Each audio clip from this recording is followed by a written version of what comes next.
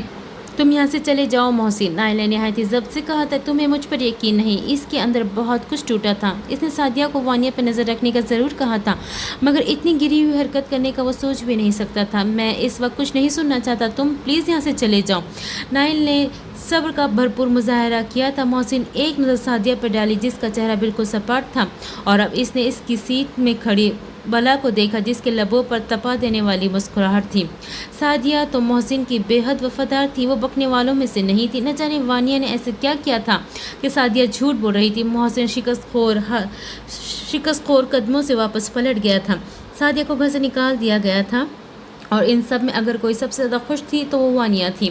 Nile اپنے کمرے میں موجود صوفے پر اضطراب کی حالت میں بیٹھا۔ آج جو کچھ بھی وہ اس کی سمجھ سے باہر تھا۔ مجھے پتا ہے تم یقین نہیں کرو گے، لیکن پھر بھی میں تمہیں سچ بتاؤں گا، وانیہ جیسی دکھتی ہے ویسی ہے نہیں۔ میرے اکاؤنٹ سے جو پیسے غائب ہوئے تھے اس کے پیچھے وانیہ تھی، اور تم دیکھ لینا وہ سعدیہ کو زیادہ عرصے تک برداشت نہیں کرے گی۔ وہ ضرور اسے اس گھر سے نکلوانے کے لیے کچھ نہ کچھ کرے گی۔ نائل، میں جانتا ہوں وانیہ تمہاری بہن ہے، مگر پلیز ایک دفعہ اپنی آنکھوں پر سے یہ محبت کی پٹی ہٹا کر دیکھو، سب صاف نظر آ جائے گا تمہیں۔ نائل نے بے اختیار اپنی پیشانی مسلی تھی۔ محسن کی کئی ساری باتیں اسے شک میں مبتلا کر گئی تھی۔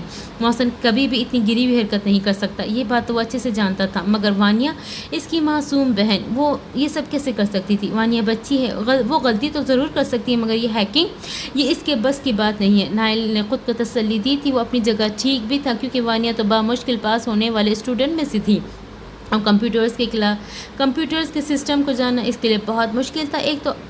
وہ تو ایک اسائنمنٹ بھی نائل کی مدد کے بغیر نہیں بنا سکتی تھی، پھر اکاؤنٹ ہیک کرنا تو بہت دور کی بات تھی۔ وانیہ یونیورسٹی سے واپسی پر اپنی گاڑی میں بیٹھنے ہی لگی تھی جب محسن نے اسے پکارا تھا۔ وانیہ، وہ فوراً پلٹی تھی۔ مجھے تم سے بات کرنی ہے۔ وانیہ نے لاپرواہی سے کندھے اچکائے تھے، اسے محسن سے بات کرنے میں کوئی اعتراض نہیں تھا۔ وہ دونوں یونیورسٹی میں موجود کیفے میں بیٹھے تھے۔ وانیہ کے بھورے کھلے بال بار بار اس کے چہرے پر آ کے اسے ستا رہے تھے۔ وہ اپنے بالوں کو سمیٹنے میں مصروف تھی جب محسن نے بات کا آغاز کیا تھا۔ میرے اکاؤنٹ کو ہیک کیوں کیا تھا؟ وانیہ نے ناسمجھی سے اس کی طرف دیکھا۔ تمہارے اور میرے علاوہ یہاں کوئی نہیں ہے، تم سچ بول سکتی ہو۔ محسن کی بات اور مسکرا دی تھی۔ آپ میرے بھائی کو مجھ سے کیوں چھیننا چاہتے ہیں؟ اپنی جگہ سے تھوڑے آگے ہوتے ہوئے اس نے غصے سے پوچھا تھا۔ میں ایسا کیوں کروں گا؟ محسن اس کی بات پر حیران ہوا تھا۔ کم از کم یہ وہ جواز نہیں تھا جس کی وہ توقع کر رہا تھا۔ آپ انہیں مجھ سے بدگمان کرنا چاہتے ہیں؟ وہ اپنی بات پر مصر تھی۔ محسن نے بغور سامنے بیٹھی لڑکی کی جانب دیکھا۔ وہ اسے اس وقت ایک نہایت جذباتی اور بے وقوف ٹین ایجر لگی تھی۔ میرے اور میرے بھائی کے درمیان جو بھی آئے گا میں اسے نقصان پہنچاؤں گی۔ وانیہ کی بات پر محسن نے اپنی پیشانی مسلی تھی۔ یہ سب اس کی توقعات کے بالکل برعکس تھا۔ وہ تو نہ جانے وانیہ کے بارے میں کیا کیا سوچ رہا تھا۔ وہ تو سب کچھ اپنی انسیکیورٹیز کی وجہ سے کر رہی تھی۔ ہیکنگ کہاں سے سیکھی؟ اس کی بے بنیاد باتوں کا جواب نہیں دے سکتا تھا، لہٰذا وہ مدعے پر آیا تھا۔ آتی ہے مجھے شروع سے۔ وانیہ نے ناک سے مکھی اڑائی تھی۔ کیسے؟ محسن کو تجسس ہوا تھا، شوق ہوا تو کوشش کرتی رہی اور خود بخود ہی آ گیا۔ وانیہ نے عام سے لہجے میں کہا تھا۔ کیمرہ کس نے لا کر دیا تمہیں؟ وہ خاموش رہی تھی۔ میں کچھ پوچھ رہا ہوں وانیہ۔ اپنی ایک دوست سے منگوایا تھا۔ اس نے کوئی صفائی نہیں دی تھی اور نہ ہی اپنے کیے پہ شرمندہ تھی۔ محسن نے ضبط سے مٹھیاں بھینچی تھیں۔ سعدیہ نے جھوٹ کیوں بولا؟ تحمل کا مظاہرہ کرتے ہوئے محسن نے اگلا سوال پوچھا۔ دھمکایا تھا میں نے اسے تھوڑا سا؟ انداز اب بھی عام ہی تھا۔ میرے علاوہ کس کا اکاؤنٹ ہیک کیا ہے تم نے؟ کسی کا بھی نہیں کیا۔ مجھ سے جھوٹ مت بولو وانیہ، ایسا نہ ہو کہ میں نائل کو سب کچھ بتا دوں۔ وہ آپ کی بات پہ یقین نہیں کریں گے۔ لہجہ پورا اعتماد تھا۔ وہ اچھی طرح جانتی تھی اس کا بھائی صرف اسی پر بھروسہ کرے گا۔ یقین نہ بھی کرے مگر کم از کم وہ سوچے گا تو صحیح، اور اگر اس نے ایسا کچھ بھی سوچا تو وہ بہت جلد سب جان جائے گا۔ وانیہ کے گلے میں گلٹھی ابھری تھی۔ یونیورسٹی میں اسٹوڈنٹس جس کا کہتے ہیں میں کر دیتی ہوں، بدلے میں وہ لوگ مجھے پے کرتے ہیں۔ دھمکی کارآمد ثابت ہوئی تھی۔ وانیہ کسی بھی صورت نائل کو کھونا نہیں چاہتی تھی۔ تمہیں پتہ ہے یہ کتنا بڑا جرم ہے؟ محسن کو وانیہ پہ شدید غصہ آیا تھا۔ میں نے کچھ غلط تو نہیں کیا، میں تو بس نائل نے کہا کمی چھوڑی ہے جو تمہیں یہ سب کی ضرورت پڑ گئی، وہ تمہاری ہر خواہش تو پوری کرتا ہے۔ محسن کا بس نہیں چل رہا تھا کہ اس کے سامنے موجود چھٹاک بھر لڑکی کو دو کھینچ کر ہی لگا دے۔ ایسی بات نہیں ہے، میں یہ سب صرف شوقیہ طور پر کرتی ہوں۔ وانیہ نے اسے یقین دلایا تھا۔ میں نائل سے بات کرتا ہوں۔ نہیں محسن بھائی پلیز، میں وعدہ کرتی ہوں آئندہ کسی کا اکاؤنٹ ہیک نہیں کروں گی۔ بھائی کے سامنے بھی اپنی غلطی تسلیم کر لوں گی کہ کیمرہ میں نے ہی فکس کیا تھا، مگر آپ پلیز انہیں ہیکنگ والی بات مت بتائیے گا۔ وہ منت کرتے کرتے رو دی تھی۔ دیکھو بیٹا، میں آپ کا دشمن نہیں ہوں، نہ ہی میں آپ کو نائل سے دور کرنا چاہتا ہوں۔ میں بس اتنا کہہ رہا ہوں کہ یہ کام ٹھیک نہیں ہے۔ آپ کا ٹیلنٹ کسی غلط ہاتھ میں بھی لگ سکتا ہے۔ بہتر یہی کہ دوبارہ اس قسم کی کوئی حرکت نہ ہو۔ میں وعدہ کرتی ہوں بھائی، دوبارہ ایسا کچھ نہیں ہوگا۔ اپنے آنسو صاف کرتی اس نے محسن کو یقین دلایا تھا۔ اس کے علاوہ کچھ اور تو نہیں چھپا رہی ہے نا آپ؟ وانیہ نے فوراً نفی میں سر ہلایا تھا۔ محسن کے جانے کے بعد وہ کچھ دیر سپاٹ چہرہ لیے وہاں بیٹھی رہی۔ ایزا اسے ڈھونڈتے ہوئے اس کے پاس پہنچی تھی۔ تم نے انہیں سب بتا دیا؟ کرسی پہ بیٹھتے اس نے بے چینی سے پوچھا۔ ہاں۔ وانیہ کا لہجہ بھی سپاٹ تھا۔ ایزا کے چہرے کی رنگت فوراً اڑی تھی۔ وہ بے یقینی سے وانیہ کو دیکھتی رہی تھی۔ وانیہ نے اپنی نظروں کا رخ اس کے چہرے کی جانب کیا تھا، پھر اچانک ہی وہ ہنس دی تھی اور پھر ہنستی ہی چلی گئی۔ میں نے ان کا شک دور کر دیا۔ اس نے بہت فخر سے اپنا کارنامہ بیان کیا تھا۔ ایزا تو ساس آپ کہیں جا کر بحال ہوئی تھی۔ تم کسی دن بہت برا پھنسو گی وانیہ۔ ایزا نے اسے وارن کیا تھا۔ میں نے کبھی کچھ بھی غلط نہیں کیا۔ اگر میرے ٹیلنٹ کی وجہ سے کسی کو فائدہ ہوتا ہے تو اس میں برائی کیا ہے؟ وانیہ نے بالوں کو جھٹکا دیے شانے اچکائے تھے۔ تم ملک اور بیرون ملک کے بڑے بڑے بزنس مینز کے راز دوسروں تک پہنچاتی ہو، سیاست دانوں کے راز فاش کرتی ہو۔ یہ بہت خطرناک کام ہے وانیہ۔ ایزا نے اسے ڈرانا چاہا تھا۔ میری مجبوری ہے۔ تھوڑی پہ ہاتھ رکھے اس نے منہ بسورا تھا۔ بس کا تو اچھی طرح جانتی ہو یہ سب تم کیوں کرتی ہو۔ وہ اس کی دوست تھی، اسے اچھے سے جانتی تھی۔ لوگ مجھ سے کانٹیکٹ کرتے ہیں اور دوسروں کے راز جانتے ہیں، بدلے میں چارج کرتی ہوں۔ میں ان سب سے وہ سب مانگتی ہوں جو مجھے چاہیے ہوتا ہے۔ کبھی کوئی بہت ہی قیمتی پتھر، کبھی کسی بہت ہی خاص اور زہریلے سانپ یا بچھو کا زہر یا کوئی بھی ڈیوائس۔ ان سب چیزوں کا استعمال کر کے میں کچھ نیا بناتی ہوں، کچھ الگ۔ یہ میرا مشغلہ ہے، میں انہیں نہیں چھوڑ سکتی۔ وانیہ نے گہری سانس خارج کرتے کرسی کی پشت سے ٹیک لگایا تھا۔ بھائی مجھے بالکل بچوں جیسا ٹریٹ کرتے ہیں، بلا وجہ مجھ پہ پابندی لگاتے ہیں، گارڈز کو میرے سر پہ مسلط کر دیتے ہیں۔ میں ان سب چیزوں سے تنگ آ چکی ہوں۔ مجھے آزادی چاہیے، مجھے پڑھائی نہیں کرنی، مجھے شادی کرنی ہے، مجھے شاہین کے ساتھ زندگی گزارنی ہے، مگر یہ بات میں اپنے منہ سے کیسے کہوں؟ اور میں تو یہ بھی نہیں جانتی کہ شاہین ہے کون۔ وانیہ نے بے بسی سے آنکھیں میچھی تھی۔ ایزا خاموشی سے اسے سن رہی تھی۔ ٹھیک ہے مجھے اٹیکس آتے ہیں، مگر اس کا مطلب یہ تو نہیں کہ میں ہر وقت قید میں رہوں۔ وہ نائل کی پابندیوں سے بہت تنگ تھی، اب اسے راہ فرار چاہیے تھی۔ میں یہ سب صرف سکون کے لیے کرتی ہوں۔ جب میں اس قید سے نکل جاؤں گی تو چھوڑ دوں گی یہ سب۔ وانیہ یہ سب صرف فن کے لیے کرتی تھی، ڈپریشن سے دور رہنے کے لیے کرتی تھی، نئی نئی چیزیں بنانا اس کا اسٹریس ریلیز کرتا تھا۔ وہ نائل کو یہ سب نہیں بتا سکتی تھی کیونکہ وہ اسے یہ سب نہیں کرنے دے گا۔ محسن کی طرح اسے بھی یہ سب کرائم اور غیر قانونی ہی لگے گا۔ رات کے وقت نائل نے ایک ریسٹورنٹ کے باہر گاڑی روکی تھی۔